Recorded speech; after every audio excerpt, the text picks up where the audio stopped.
Vamos começar. Sejam bem-vindos. Hoje nós temos alguns visitantes ilustres aqui, alguns amigos, e vamos hoje fazer uma aula mais informal. Eu vou fazer a leitura e vou fazer os comentários. Nós vamos ter como base hoje dois livros que são primordiais, já que o nosso assunto é linguagem, o desenvolvimento da linguagem de um bebê. Vamos começar a compreender como é que a linguagem ela começa a ser desenvolvida e quais são os principais estudos sobre a linguagem. Então, o que acontece? Nós vamos utilizar como referência dois livros que são básicos. Primeiro é esse aqui, que é Princípios de Neurociência, do Eric Kandel, e do professor Everett, Linguagem. Vamos tentar compreender um pouquinho. Eu vou fazer a leitura e a gente vai comentando e vai discutindo no decorrer da leitura, tá? Bom, nós sabemos que o estudo da linguagem é muito amplo. Então, a linguagem é estudada por psicólogos, neuropsicólogos, linguistas, sociólogos, antropólogos, arqueólogos. Então, o que acontece? Nós temos uma vastidão sobre o estudo da linguagem. E dentro dessa vastidão, diversas teorias começam a surgir, principalmente teorias que vêm desde a década de 50, né, com Chomsky, com o próprio Skinner. Já na década de 70, 80, você começa a ter uma outra arquitetura em cima da psicolinguística. E é um tema fascinante porque ele demonstra qual é a grande riqueza do ser humano.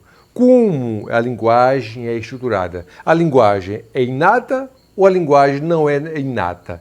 É desenvolvida socialmente. Então, essa é a discussão primordial, é a discussão principal sobre estudos da linguagem. Principalmente dentro do campo, hoje com os avanços da neurociência, hoje com os avanços da neuropsicologia, que faz parte da ciência cognitiva, e nós queremos tentar compreender um pouquinho, tá? Então, vamos pegar aqui a ideia do Eric Kandel. Tá? O que ele diz? Ele diz o seguinte: linguagem é unicamente humana. Olha só, ele já começa partindo desse princípio, que a linguagem é unicamente humana. O único animal que existe uma linguagem verdadeiramente estruturada é o ser humano. Tá? O que acontece? Ele continua. A linguagem é unicamente humana e é possivelmente a maior habilidade e a maior conquista de todos os seres humanos. Apesar de sua complexidade, todas as crianças em desenvolvimento típico, olha só, todas as crianças em desenvolvimento típico, um desenvolvimento saudável, que não apresenta nenhum tipo de desacordo, de desajuste, a dominam em torno dos 3 anos. Sabe o que significa isso? Que crianças, quando chegam aos 3 anos de idade, são um gênio. Né? Então, tem um repertório linguístico absurdo. Né? Começam a articular frases, começam a perceber a estrutura né, dessa linguagem. E o que acontece? Segundo estudos comportamentais e cerebrais acerca da aquisição da linguagem, mostram que bebês aprendem a linguagem de uma maneira antes não imaginada. Bem antes de as crianças produzirem suas primeiras palavras, elas aprendem os padrões de sons das unidades fonéticas, as palavras e a estrutura de frases da língua que executam. Olha só. Então, o que ele está dizendo? Que muito antes de desenvolver a prática da linguagem, a expressão da linguagem, inclusive, eu quero deixar bem claro que fala não é linguagem, né? Linguagem é a manifestação do pensamento. Então, o que ele está dizendo? Que para que a criança atinja essa fase de linguagem, ele tem que passar por uma estruturação do pensamento, um processo contínuo de combinação de conceitos, gerando novos conceitos. O que é que vai acontecer? Essa criança, ela começa, mesmo antes de desenvolver a sua linguagem, ela começa a perceber os padrões da língua. Olhe bem, os fonemas, a estrutura das palavras, as frases. Olhe bem, né, da língua que elas estão escutando, né, da língua mãe, língua materna, né, da língua onde elas estão vivendo. Tá? Bom, o que acontece? Não importa a cultura, todas as crianças inicialmente exibem padrões universais de percepção e produção da fala, independente do idioma específico que executam. Então, toda criança possui, né, uma estruturação, né, de acordo com o Kandel, inata, porque aí tem uma discussão, quando você pega, por exemplo, o professor Everett, né, na linguagem, ele vai questionar se a linguagem é inata ou não. Mas, segundo o neurocientista Eric Kandel, que eu concordo plenamente, existe, na realidade, um componente genético muito forte para o desenvolvimento dessa linguagem. Inclusive, é uma ideia que foi produzida pelo Noam Chomsky na década de 70. Né? Ou seja, quando ele começa a falar da gramática gerativa, é algo comum a toda a raça humana, independente de onde você nasceu, independente de qual é a sua língua-mãe. Então, o que acontece? Ele diz o seguinte: ao final do primeiro ano, os bebês já aprenderam pela exposição ao idioma específico quais unidades fonéticas transmitem significados naquele idioma e reconhece palavras prováveis, embora ainda sem entendê-las. Ou seja, o bebê ele começa o seu desenvolvimento típico, tá? Não o desenvolvimento atípico, conhecendo e detectando padrões nessa língua. Então, ou seja, a habilidade do bebê em detectar esses padrões já é um indício, olha o que estou dizendo, já é um indício que o desenvolvimento dessa linguagem na realidade, um desenvolvimento que faz parte de um aparato cognitivo inato dessa criança, inato ao ser humano. Apesar, como eu digo, outros teóricos, porque a grande discussão é essa, outros teóricos não concordam com essa teoria, né? Até mesmo porque o que nós estamos discutindo são teorias. Ele faz um comentário, o Kandel faz um comentário muito pontual. O que ele diz? É o seguinte, uma criança de 12 meses, ela tem a habilidade de manipular cerca de 50 palavras. Uma criança de 3 anos, ela consegue articular cerca de 1000 palavras. E um adulto, 70 mil. Olhe bem, eu tenho 50 palavras, 3 anos depois eu começo a manipular adequadamente cerca de 1000 palavras, lógico, pela necessidade de conduzir as frases e a combinação de conceitos, e eu tenho um adulto com 70 mil. O que ele vai dizer? Aos 12 meses de idade, as crianças compreendem cerca de 50 palavras. Já começaram a produzir uma fala que se parece com o idioma nativo. Ou seja, ela já começa a balbuciar grupos fonéticos que se parecem com o idioma nativo. Bom, aos 3 anos, as crianças conhecem cerca de 1000 palavras, o adulto, 70 mil. Criam frases longas, como os adultos, e podem manter uma conversação. E isso me lembra um comentário do Steven Pinker, que é um psicólogo cognitivo que eu gosto muito, um dos grandes pesquisadores da psicologia evolucionária, e ele coloca o seguinte, que apesar que a linguagem é desenvolvida, desenvolvida naturalmente, ou seja, instintualmente, muitos pais acreditam que ensinam linguagem aos seus filhos, que é um grande erro. Os pais não ensinam linguagem aos seus filhos, os pais ensinam gramática aos seus filhos. A linguagem naturalmente vai surgir. Então, a teoria do grupo de pesquisadores que coloca a linguagem como algo inato, pressupõe que essa linguagem vai surgir querendo os pais ou não. Querendo os pais ou não. Ou seja, ela vai ter um tempo para o processo de maturação e desenvolvimento das capacidades linguísticas. Bom, o que ele coloca? Olha só.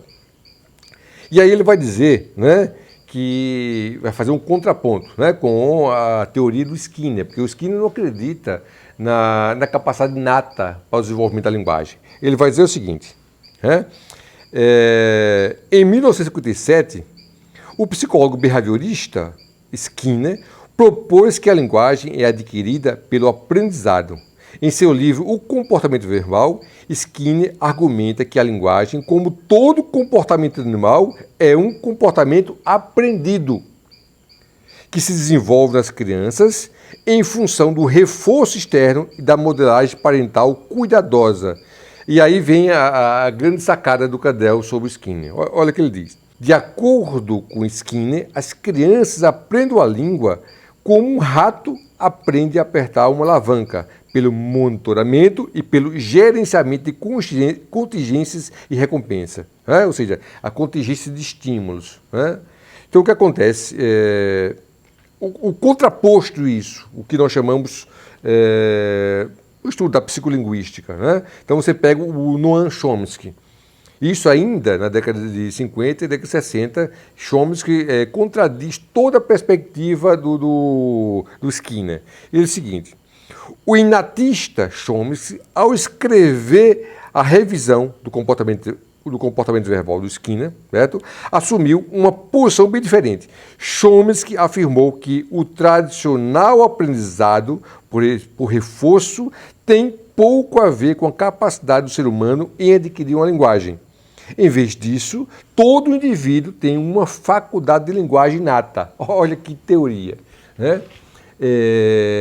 Chomsky propõe que existe uma capacidade inata. É como se houvesse, e aí pegando as palavras do próprio Steven Pinker, é como se houvesse um órgão da linguagem. Lógico que nós não conseguimos detectar, nós pegamos um cérebro humano, é impossível se detectar um órgão da linguagem, tá? Mas o processo de evolução desse homem leva a crer que existe um órgão da linguagem. Não é um órgão palpável, por favor, lógico. Não é? Um órgão da linguagem como se algo tivesse geneticamente programado para o desenvolvimento linguístico daquela criança. E aí ele continua, ele diz o seguinte, né? Estudos mais recentes da questão da linguagem em bebês e crianças claramente demonstram que o tipo de aprendizado que ocorre no início da infância não se parece com o descrito por Skinner, com base na modelagem e no reforço externo. E aí é interessante isso quando você pega, né, a teoria do professor Everett, né, no livro Linguagem, a história da maior invenção da humanidade. Olha o que ele diz, né? Ele coloca uma discussão em prática bastante rigorosa, né? Em dizer o seguinte: olha, os inatistas não conseguem provar efetivamente que existe a capacidade inata para o desenvolvimento da linguagem, né? Então nada prova que isso acontece. Lógico, o contrário também é verdadeiro, né? Porque a proposta da discussão é essa, né? Tanto do Cadell quanto do Everett. Bom, ele vai dizer o seguinte: uma maneira de testar a previsão de que a linguagem é inata e geneticamente programada em certas regiões do cérebro é examinar a natureza dos distúrbios linguísticos. O que ele vai fazer? Ele pega os distúrbios específicos da linguagem e vai dizer o seguinte: olha, os teóricos inatistas querem pegar, né, os distúrbios da linguagem, os distúrbios específicos da linguagem, né, demonstrando que se há um distúrbio da linguagem, ela vai afetar apenas a linguagem, né, apenas a capacidade linguística do ser humano, e não o aparato cognitivo como um todo, né? Mas, olha o que ele coloca. Se a linguagem for um módulo encapsulado inato do cérebro, então deveria ser possível observar os problemas relacionados à linguagem que são ligados exclusivamente às partes específicas do cérebro voltadas para a linguagem. Se, por outro lado, a linguagem for uma invenção culturalmente adquirida, não deveria haver distúrbio específico de linguagem. Olhe bem, então se é adquirida, não existe o distúrbio da linguagem, já que não está atrelada à disfuncionalidade cerebral. O ponto de partida, né, para essa discussão, segundo o professor Everett, é o distúrbio como rótulo desafiador. Distúrbio específico da linguagem. Né? Logicamente que ele já está gerando uma crítica aqui. O distúrbio específico da linguagem, ao que parece, afeta exclusivamente as funções linguísticas. Supõe-se que nenhuma outra parte do cérebro ou aspecto do nosso funcionamento cognitivo sejam afetados nessa síndrome. Alguns afirmam que o distúrbio específico da linguagem mostra que o cérebro é geneticamente programado para um conhecimento linguístico específico. Olhe bem, isso é uma teoria, tá? Porque esse déficit afeta somente o conhecimento linguístico. E aí ele vai jogar a crítica por cima. Né? Ele vai dizer o seguinte, na verdade, esse rótulo é enganoso. Esse rótulo é enganoso. Porque sugere que algumas coisas que nunca foram descobertas foram encontradas. Algumas coisas que nunca foram descobertas foram encontradas, a saber, um distúrbio que afeta somente essas habilidades linguísticas. Ele vai dizer, olha, não existe um distúrbio que afeta só a habilidade linguística, se for inato. Tá? Pelo contrário, esse distúrbio também parece sempre afetar aspectos não linguísticos de nossa cognição.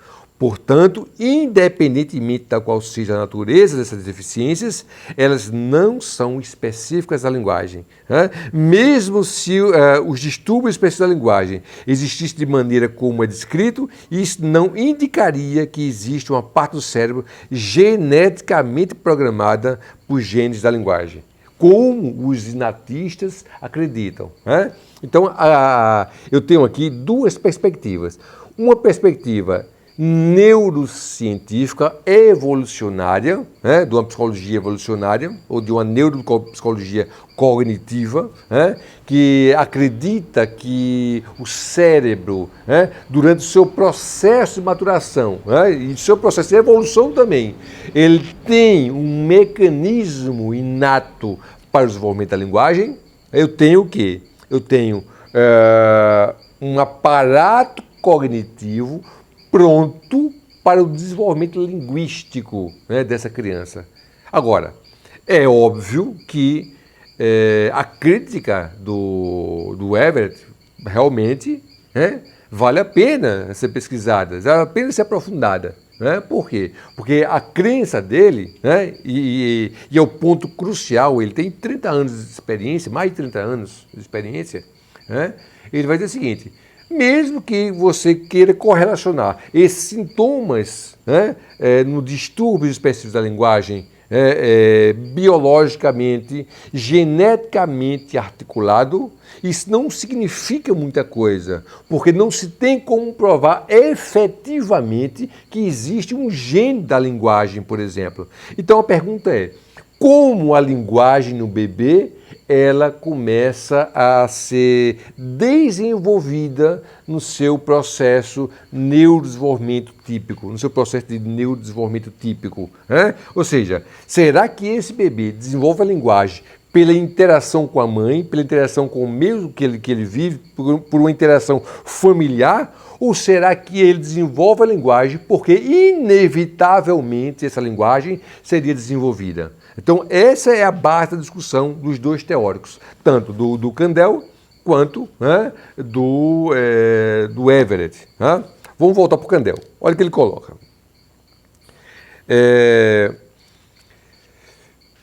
Ele vai chamar isso, né, de gramática universal, né, a teoria do Chomsky. Tá?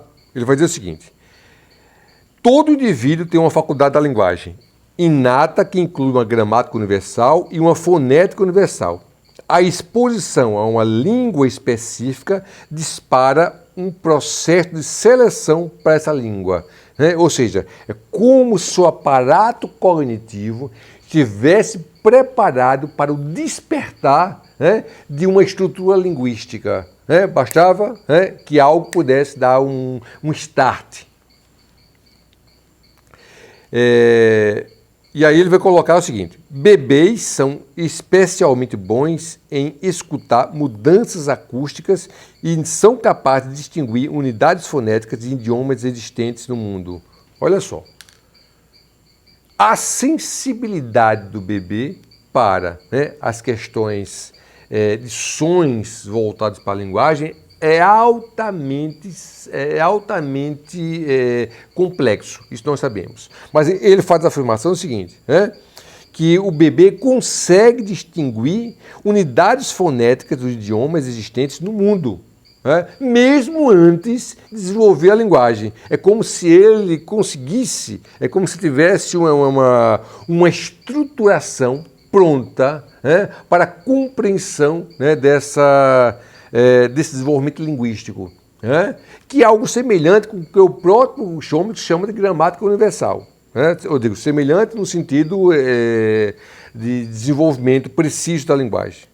Ele vai colocar, né, como exemplo disso, uma pesquisa norte-americana, né, o Kandel, né, que foi feito com bebês. Tá?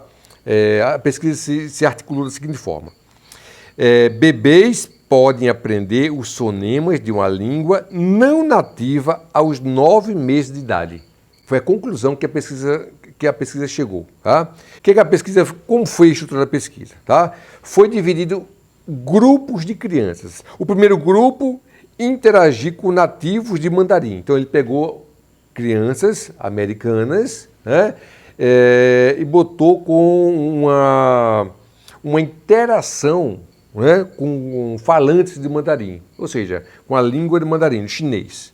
A pesquisa que o Kandel coloca, né, para demonstrar a questão inata de uma criança conseguir utilizar, né, um sistema visual para o desenvolvimento da linguagem, né, já que há algo inato que dispara, que desperta, né, as habilidades linguísticas, ele diz o seguinte: 3 grupos de bebês norte-americanos foram expostos pela primeira vez a uma nova língua, mandarim chinês, em 12 sessões de 25 minutos. Né? Então, 3 grupos, 12 sessões de 25 minutos, entre 9 e os 10 meses e meio.